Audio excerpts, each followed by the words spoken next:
Samantala, nag-abiso ang gobyerno ng Pilipinas sa mga nagbabalak ng ibang bansa kaugnay sa posibleng sindikato na nambibiktima ng mga OFWs. Base sa nakalap na impormasyon ng Konsulado ng Pilipinas sa Hong Kong, naglipa na ang alok na surrogacy jobs at mga visa fixers ng mga sindikato.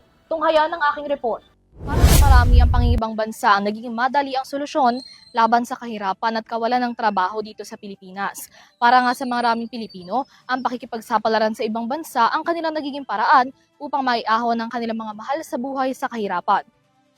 Batay sa pagtataya ng Philippine Statistics Authority hanggang Setyembre 2023, mayroon ng 2.16 milyon na mga Pilipino ang nagtatrabaho abroad, isa sa may pinakamalaking industriya ng overseas employment. Sa kabila nito, hindi rin maitatangging ang mga Pilipinong manggagawa ang madalas na nagiging biktima ng karahasan at pang-aabuso ng kanilang mga employer o kaya naman ay biktima ng mga alok na pekeng trabaho, human trafficking at sindikato. Ang Konsulado ng Pilipinas sa Hong Kong nagbabala sa mga Pilipinong migrant domestic workers doon laban sa mga alok na surrogacy jobs sa ibang mga bansa. Batay sa abiso ng konsulado, mayroon naman ng isang sindikato na tinatarget ang mga MDW sa Hong Kong na nawalan na ng trabaho at inaalok ng trabaho bilang surrogate mothers sa bansang Georgia. Aalokin nila sila bilang returning workers sa Hong Kong, ngunit ibabiyahe sila sa United Arab Emirates o sa Qatar patungong Georgia. Sa bansang Georgia, ang ilan sa mga manggagawang Pinay nagiging biktima ng rape at sapilitang aborsyon.